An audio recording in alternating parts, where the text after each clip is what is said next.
Hi. Today we're going to talk a little bit about fear, about being afraid. One of my people contacted me and said she's afraid, and actually her husband's afraid and the kids are afraid. And even though they're praying more now because of this, they're still afraid of what's happening and what's going on in the world. I think probably her husband being afraid probably isn't helping at all for her.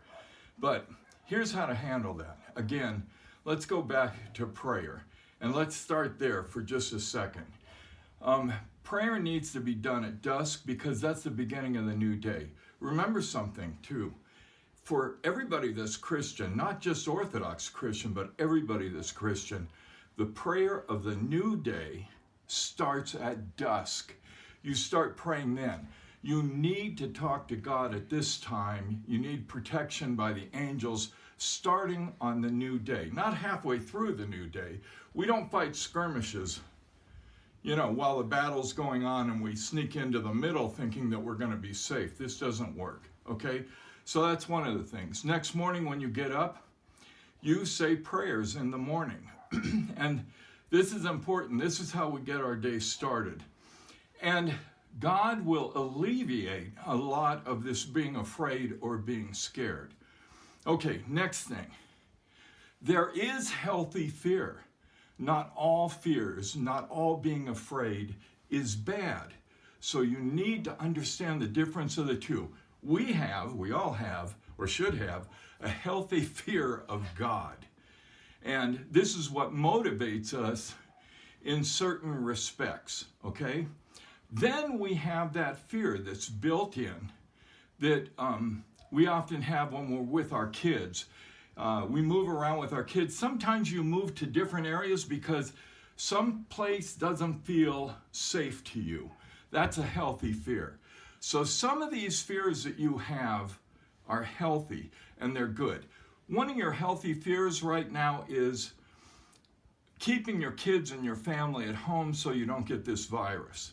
This is what we're trying to do because we don't want to just we don't want just us getting it, but we don't want to give it to our grandparents. We don't want to give it to our parents. We don't want to give it to anybody that's vulnerable besides ourselves. So one of the things we want to do is keep our kids home. This is a healthy fear. Next thing is we need to separate the fear of the virus, the fear of having problems getting our products from the stores and things like that so we're healthy. So this thing also should be paramount in our life. But separate them out. Know that certain fears are good fears, so most fears are bad fears. The overall fear of carrying in your heart all the time, being frightened of what's happening because of the virus, because of the pandemic, because of the whole world being involved, and mostly because of your church being closed down and us being not able to worship now. And this is something you have to practice daily now until this thing's over with. And believe me, we're going to get through this fine. We're going to look back on this in a few months and we're going to say, wow, that was horrible. But it's over, thank God. In the name of the Father, and the Son, and the Holy Spirit. Amen. God bless you all. Have a wonderful day. I'll see you tomorrow.